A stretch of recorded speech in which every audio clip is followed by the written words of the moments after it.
Teacher forces a simple black student to solve a complex problem, unaware she's a genius with 200 IQ. The morning bell at Westfield Academy rang with its usual shrill persistence. The hallways, lined with gleaming lockers and pristine trophy cases, quickly filled with students chattering about weekend plans and upcoming exams. It was the kind of school where BMWs and Mercedes lined the student parking lot, where family connections determined social standing, and where academic excellence was expected rather than celebrated. Room 213 housed Mr. Bennett's advanced calculus class. The classroom itself reflected the school's prestige: smart boards, ergonomic chairs, and large windows that offered views of the meticulously maintained campus. As students filed in, they naturally gravitated to their assigned seats. The unspoken social geography of high school in full effect. In the back corner sat Alana Green, motionless amid the chaos of pre-class chatter. Her dark curly hair was pulled back in a neat bun, and her second-hand uniform hung slightly loose on her slender frame. 3 weeks had passed since her transfer from Eastside High, and still no one bothered to learn her name. To them she was simply the scholarship kid, a curiosity, an outlier in their homogeneous world.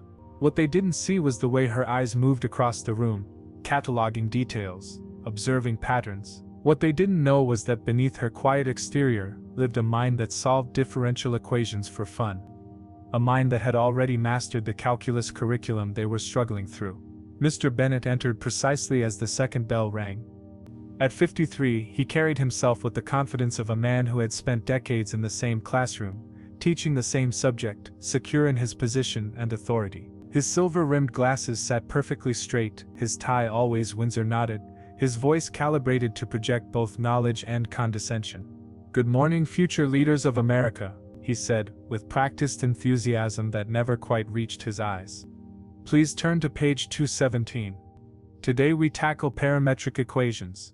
27 notebooks flipped open in unison. Alana's was already open, her notes meticulously organized, color-coded for efficiency. She'd learned early in life that preparation wasn't just helpful, it was necessary armor. As Mr. Bennett launched into his lecture, chalk scratching methodically across the board, Alana noticed the familiar error in his approach.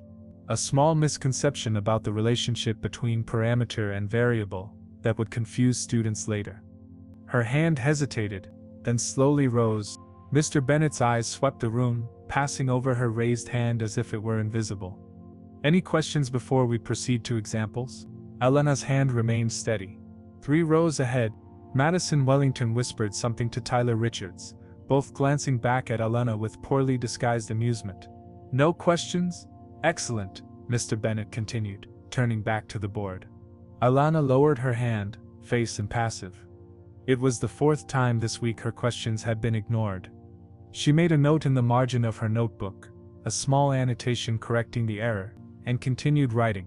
The class progressed as it always did, Mr. Bennett demonstrating problems, calling on his favorite students, praising mediocre answers from the front row regulars. When Blake Thompson struggled through a solution, Mr. Bennett guided him patiently. When Zoe Adams missed a step entirely, he chuckled and called it creative mathematics. "Remember," Mr. Bennett said, writing a practice problem on the board, "when approaching these equations, think about what the curve represents in real space." Who would like to attempt this one? Several hands shot up, the usual suspects, eager to demonstrate their competence. Alana studied the problem, spotting the elegant solution immediately. It was the kind of problem that revealed its secrets if you just looked at it from the right angle. Her hand rose again, a quiet act of persistence. "Miss Wellington, why don't you try?" Mr. Bennett said, ignoring Alana once more. Madison approached the board with confident steps, her designer shoes clicking against the tile floor. 2 minutes into her attempt, she faltered, her chalk hovering uncertainly. "I'm not sure about the next step," she admitted. That's fine," Mr. Bennett assured her. "These concepts take time to master." "Mr. Richards, would you like to assist?" Tyler took over, completing the solution incorrectly. Mr. Bennett nodded approvingly anyway. Alana's pen moved across her paper, solving not just the problem but extending it, exploring its boundaries and implications.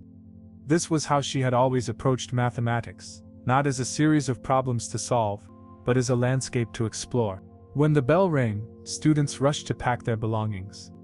Mr. Bennet called out reminders about upcoming quizzes as they streamed toward the door. "Miss Green," he said, just as Alana was about to exit. It was the first time he'd addressed her directly all week. "A moment, please." She approached his desk, her expression carefully neutral. "Your last quiz," he said, sliding a paper toward her. A red B pause stood stark against the white paper. "Not bad, but I noticed your approach to problem 6 was unorthodox." Unorthodox because it was elegant. Because it used concepts from differential topology that weren't in the standard curriculum. Because it revealed a depth of understanding that Mr. Bennet himself might not possess. "I arrived at the correct answer," Alana said quietly. "Yes, but in mathematics, process matters as much as results. In the future, please stick to the methods I've taught in class." His tone wasn't unkind, but beneath it lay something harder. A warning perhaps, or a boundary being drawn. Elena nodded once, took the quiz, and left without another word. In the hallway, students parted around her like water around a stone, not hostile, not friendly, simply flowing toward their own destinations, with the assumption she would move aside. Little did they know that the quiet girl from the wrong side of town carried within her a mind that would soon shatter every assumption they'd ever made about her. Little did Mr. Bennet realize that his dismissal of her was about to become the catalyst for his own professional reckoning. As Ilana made her way to her next class, a small smile played at the corners of her mouth. Patience was a virtue she had mastered long ago, and timing, in mathematics and in life, was everything. The following Monday arrived with a heaviness in the air. Rain pelted against the windows of room 213, creating a rhythmic backdrop to Mr. Bennet's lecture on optimization problems. The classroom felt particularly tense today. Midterm rankings had been posted that morning. And for the first time in Westfield Academy's recent history, the top spot wasn't occupied by a legacy student. An anonymous AG had scored a perfect 100, while Madison Wellington and Blake Thompson tied for second with 94s. The whispers had started immediately. Some speculated it was a transfer student from overseas. Others suggested it was a computer error. No one suspected the quiet girl in the back corner. Mr. Bennet seemed particularly agitated, his chalk striking the board with unusual force as he wrote out a series of equations. Midway through the lecture, he set down his chalk and turned to face the class.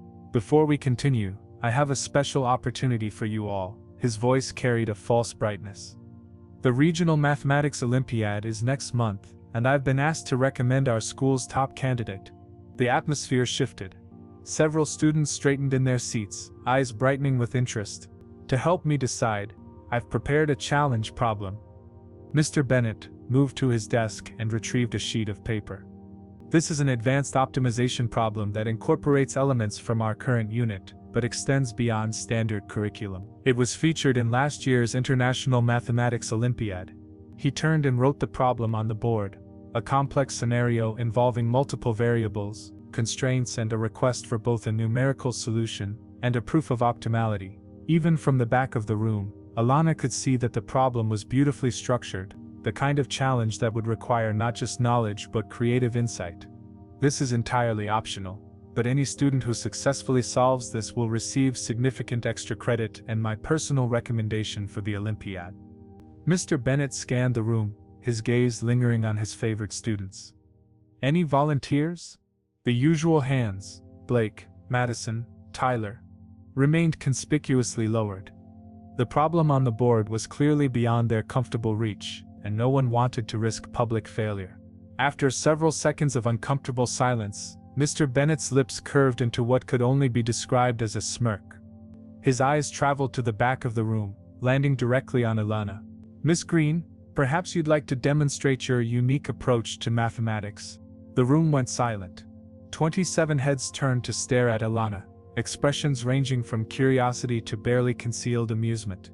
Madison whispered something to Zoe, and they both suppressed giggles. Ilana's heart hammered in her chest, not from fear of the problem, which she recognized as challenging but solvable, but from the sudden spotlight. She had spent years perfecting the art of invisibility, of keeping her extraordinary abilities hidden beneath layers of careful mediocrity. It was safer that way, easier. "I know it's quite advanced," Mr. Bennet continued, his tone dripping with false concern. but sometimes attempting difficult problems helps us recognize our limitations. A valuable life lesson, wouldn't you agree? A few students laughed outright now. This wasn't education, it was entertainment at her expense. Alana recognized the trap, succeed, and become a target for resentment. Fail, and confirm their low expectations. Well, Miss Green, we're waiting. Alana met his gaze directly for the first time since joining his class. Something in her steady look made his smile falter momentarily. Yes, sir, she said quietly, rising from her seat. As she walked toward the board, she could feel the weight of every stare, hear the whispered predictions of her imminent humiliation. The distance from her desk to the front of the classroom seemed to stretch endlessly. Mr. Bennett handed her the chalk with theatrical formality. Take your time, he said, though his tone communicated the opposite. Or feel free to return to your seat if it's too much. No shame in recognizing when something is beyond your capabilities. Alana took the chalk, its dusty surface familiar in her hand. She studied the problem on the board one more time, turning it over in her mind, examining it from different angles. Should I talk through my solution process? She asked, her voice soft but steady. Mr. Bennett raised an eyebrow, surprised by her composure. By all means, he replied, settling into his chair with the air of someone preparing for an amusing performance. Alana faced the board, chalk poised. In that moment, standing before her peers and a teacher who had already decided her worth, she made a decision. For weeks she had dimmed her light, swallowed her questions, accepted invisibility. She had played the role assigned to her by their assumptions, but mathematics had always been her sanctuary. The one place where beauty and truth existed independent of prejudice. Where patterns revealed themselves to those patient enough to look. Where elegance wasn't determined by wealth or background, but by insight and understanding. As the rain continued its steady rhythm against the windows, Alana took a deep breath and began to write. Her hand moved with confidence, her mind racing ahead, already seeing the path to the solution. Behind her, the whispers gradually subsided. Miss Bennett's amused expression slowly transformed into confusion, then disbelief. What none of them realized was that the quiet girl from Eastside High wasn't just attempting to solve a problem. She was about to rewrite every narrative they had created about her and about themselves in equations they couldn't ignore. The chalk made a soft clicking sound as Alana wrote the first line of her solution. The classroom remained unnaturally quiet, the kind of silence that comes from collective anticipation of disaster. Miss Bennett leaned back in his chair, arms crossed, a small smile playing at the corners of his mouth. I'll start by reframing the problem, Alana said, her voice gaining strength as she focused on the mathematics rather than the audience. This looks complex, because of the multiple constraints, but if we view it through the lens of Lagrangian multipliers. Her hand moved steadily across the board, transforming the intimidating problem into a series of elegant steps. She wasn't just solving the problem, she was dissecting it, revealing its underlying structure, exposing its beauty. Madison Wellington exchanged a confused glance with Blake Thompson. Tyler Richards stopped texting under his desk and actually looked up. In the front row, Zoe Adams began taking notes. 5 minutes passed. Then 10. Mr. Bennett's smile had long since disappeared, replaced by a furrowing brow and slightly parted lips. What had begun as an exercise in humiliation was transforming before his eyes into something entirely unexpected. So, using this method, Alana continued, completely absorbed in her explanation, we arrive at the optimal solution. She wrote the final answer and circled it, but there are actually other approaches we could take. Without waiting for permission, she moved to a clean section of the board and began again. A more geometric interpretation would be to consider the feasible region as an n-dimensional polytope. Her second solution emerged, different in approach but arriving at the identical answer. The chalk continued its dance across the board, leaving in its wake a trail of mathematical insights that went well beyond the curriculum of an advanced high school calculus class. And finally, Alana said, moving to the last empty space on the board, we could approach this using Karush-Kuhn-Tucker conditions, which generalizes the method of Lagrangian multipliers for inequality constraints. A few students had pulled out their phones, not to text or check social media, but to look up terms they'd never encountered before. Others simply stared, trying to process what they were witnessing.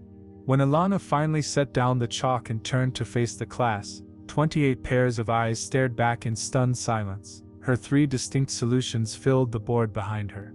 Each correct, each elegant, each revealing a depth of mathematical understanding that transcended the high school level. The third method, she said quietly, uses a theorem from advanced optimization theory that I found particularly elegant.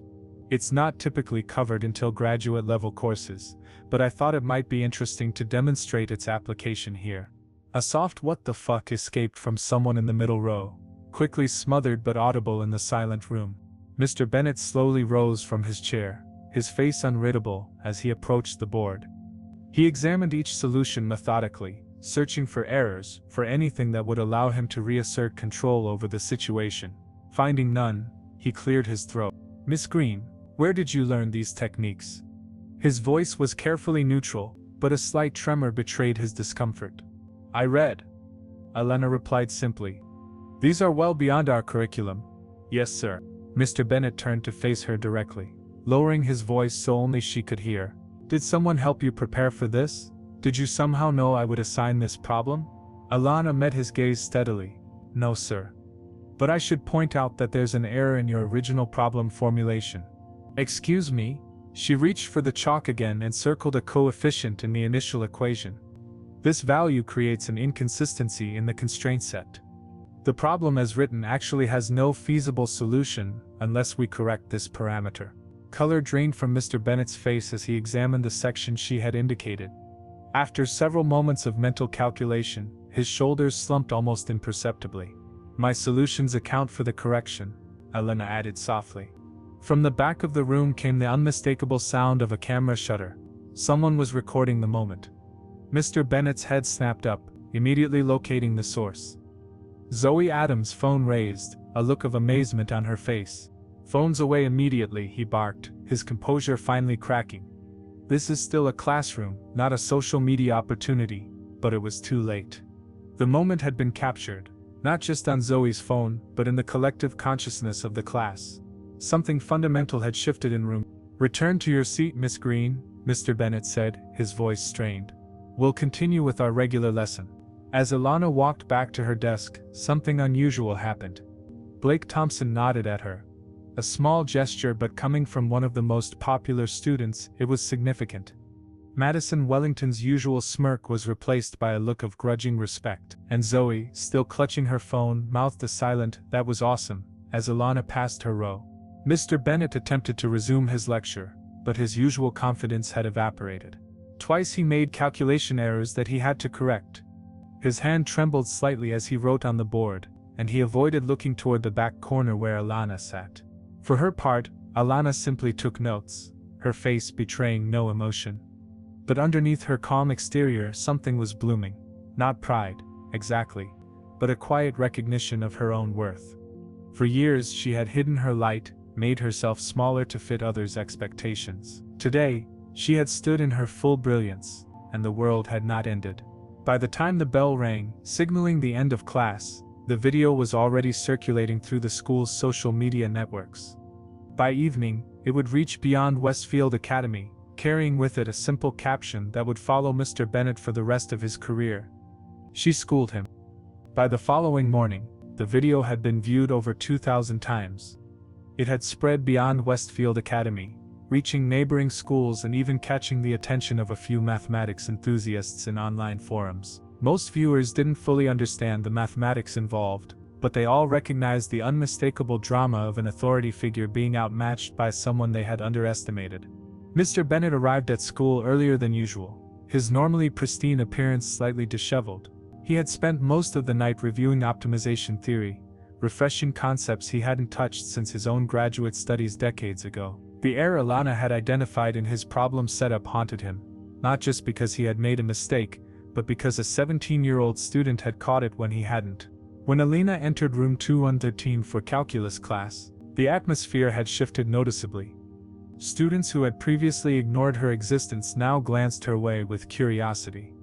A few even smiled or nodded in acknowledgement. Madison Wellington, ever the barometer of social currents, had left an empty seat beside her, not quite an invitation, but a significant departure from her previous disdain. Alana took her usual spot in the back corner.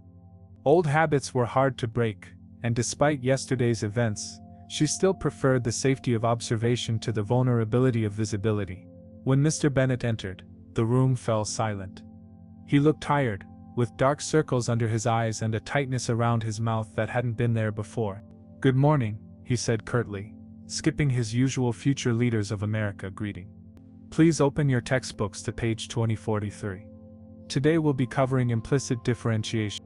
The class proceeded with an unusual tension.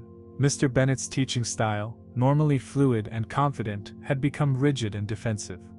He over-explained simple concepts while rushing through more complex ones. Twice he deflected questions from students, citing time constraints. Halfway through the period, he set down his chalk and turned to face the class.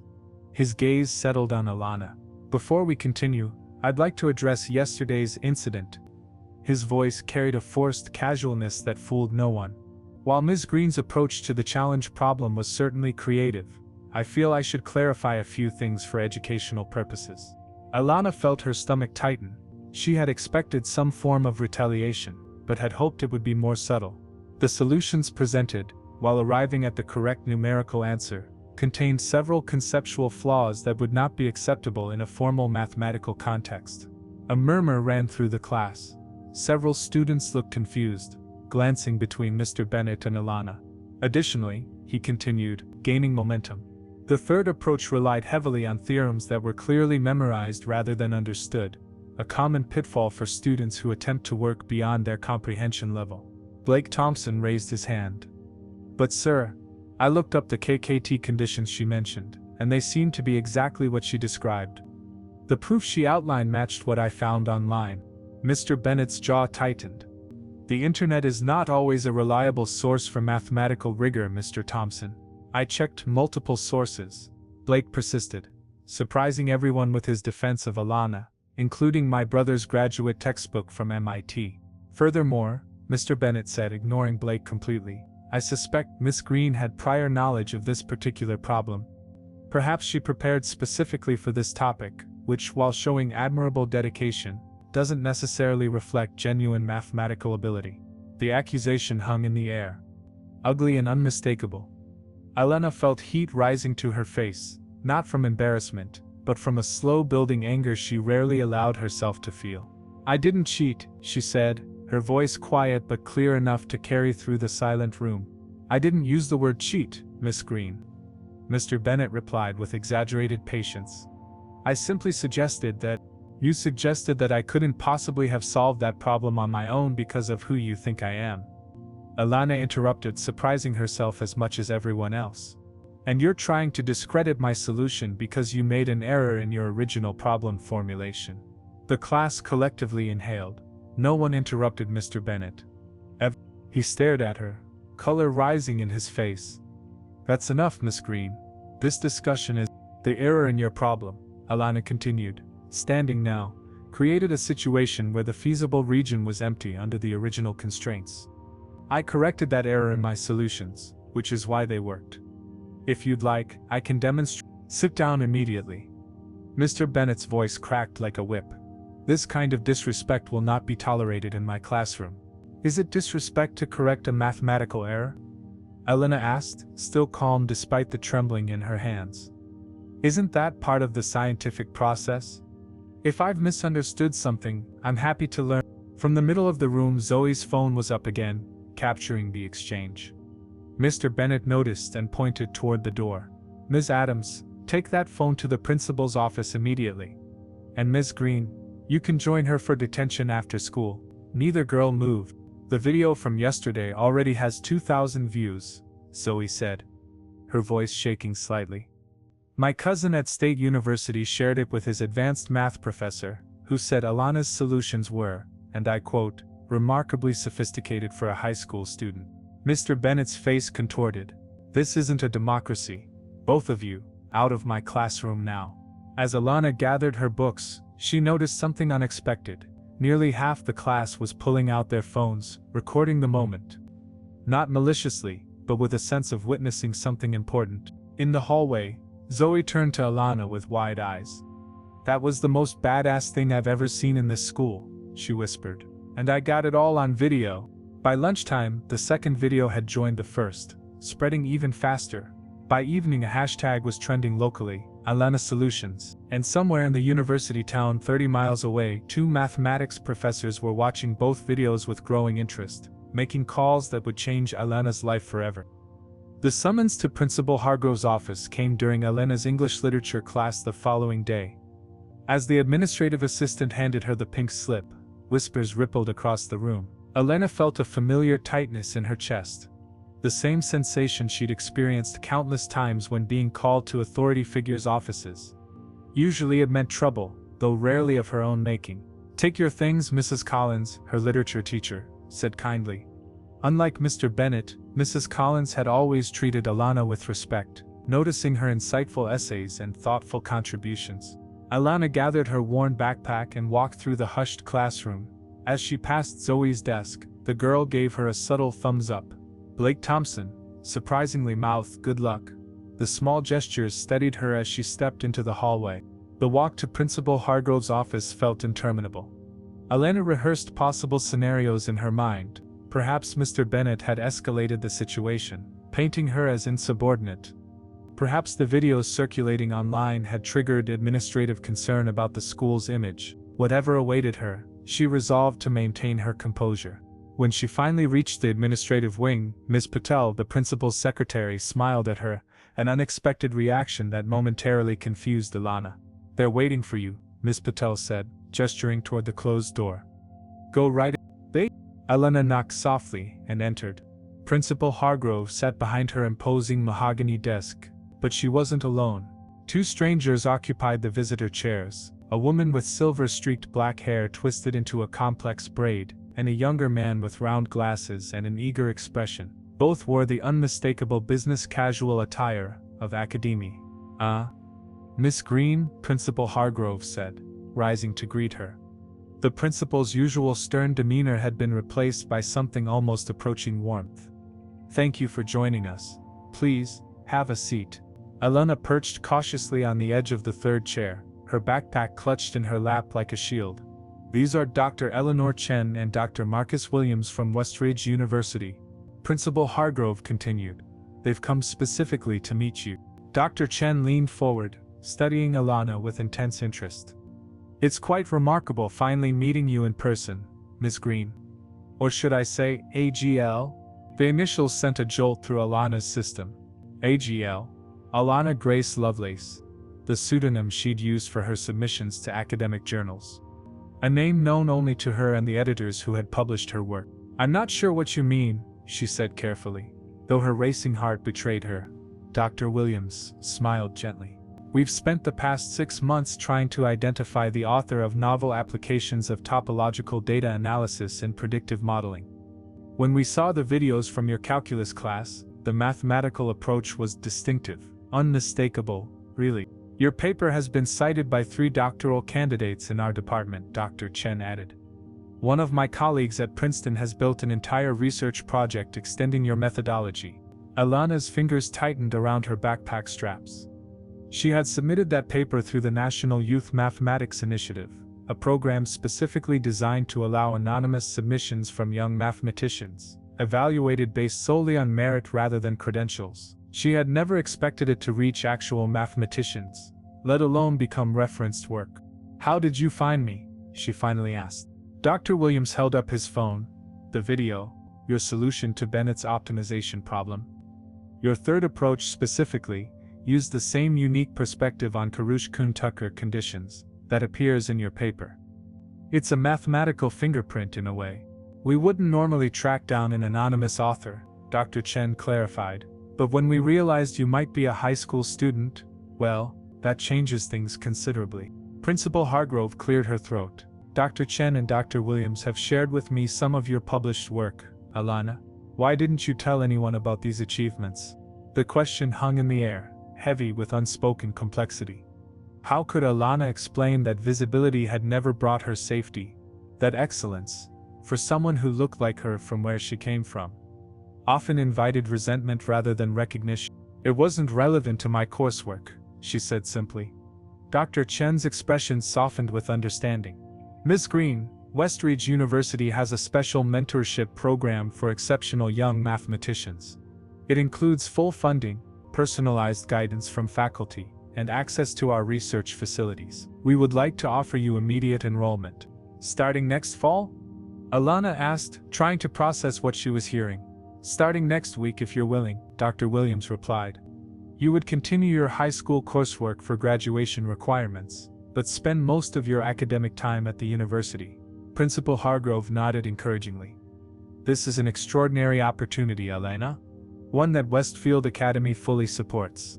Elena sat very still, absorbing the magnitude of what was happening. After years of deliberate invisibility, of dampening her light to avoid unwanted attention, her work had been truly seen by people who understood its value. There's something else, Dr. Chen said, opening a folder she had placed on the desk. We found your other papers as well, the one on computational approaches to climate modeling?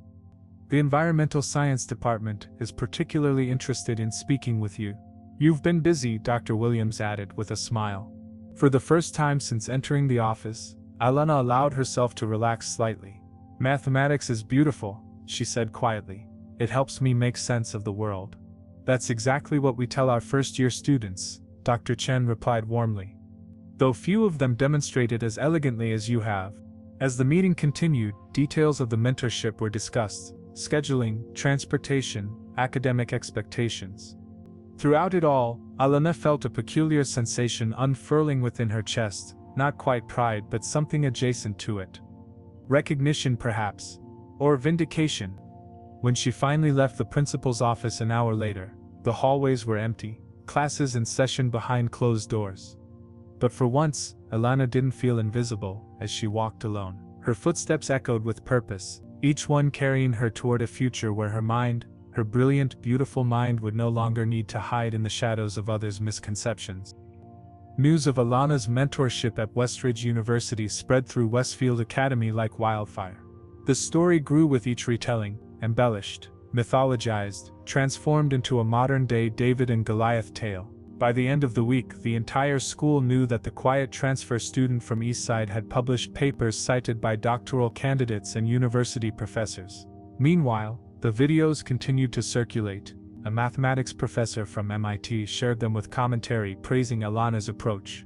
A popular STEM education blog featured the story, framing it as an example of overlooked genius and systemic bias. Parents began calling the school, expressing concerns about Mr. Bennett's teaching methods and his apparent attempt to discredit a talented student. On Friday morning, Mr. Bennett was notably absent from calculus class. Instead, a substitute teacher handed out worksheets and avoided discussing the reason for his absence. The whispers among students suggested everything from a sudden illness to immediate termination. The truth emerged during afternoon announcements, when Principal Hargrove's voice crackled through the intercom system with unusual gravity. Attention students and faculty, I am addressing a situation that many of you are already aware of through social media. Westfield Academy prides itself on academic excellence and equal opportunity for all students. Recent events have caused us to review certain teaching practices to ensure they align with these values. Effective immediately, Mr. Bennett will be taking a leave of absence while we conduct a thorough review. During this time, Dr. Eliza Whitman from the district office will be taking over his advanced mathematics classes. The cafeteria erupted with excited chatter. Madison Wellington, whose father sat on the school board, leaned across the lunch table to her friends. Dad says they're reviewing 5 years of Bennett's grading patterns. Apparently there's a suspicious correlation between grades, certain student demographics. At her usual solitary table, Alana unwrapped her sandwich and tried to ignore the occasional glances still cast her way. She took no pleasure in Mr. Bennett's predicament. Her goal had never been to expose or embarrass him. She had simply refused to continue diminishing herself to accommodate his preconceptions. Mind if we join you? Alana looked up to find Zoe standing there, lunch tray in hand, with Blake and, surprisingly, Madison hovering behind her. There's room, Alana replied cautiously. As they settled around the table, an awkward silence descended. Madison finally broke it, her usual confidence tempered by uncharacteristic hesitation. So, those papers you wrote? Blake's brother actually used one as a reference for his thesis. He says it's brilliant. Thank you. Alana said simply. I never would have guessed, Madison began, then stopped herself. I mean, that's really impressive. Zoe rolled her eyes at Madison's clumsy attempt at reconciliation. What she's trying to say is we misjudged you. Especially. Madison's cheeks flushed, but she nodded in acknowledgement. Why didn't you tell anyone? Blake asked. About your papers, I mean. You could have been like the school's celebrity from day one. Alana considered the question, weighing how much of herself to reveal to these classmates who had, until recently, barely acknowledged her existence. I've found that people often form opinions about who you are and what you're capable of before they know you, she said carefully. It seemed easier to observe first, to understand the environment. And what did you observe about us? Madison asked, a hint of her old challenge returning. Alana met her gaze steadily. That most of you have never had to prove your right to be in a room. The statement hung in the air. Uncomfortably true. After a moment, Madison nodded slowly, accepting the assessment with surprising grace. Well, things are definitely changing around here, Zoe said, breaking the tension. Did you hear about the new scholarship program they're announcing next week? Full rides for 5 students from underfunded schools, focused on STEM talent. My dad says your situation was a wake-up call for the board. Madison added, they're implementing bias training for all faculty and reviewing admissions policies. The following Monday, Alana began her split schedule between Westfield and Westridge University.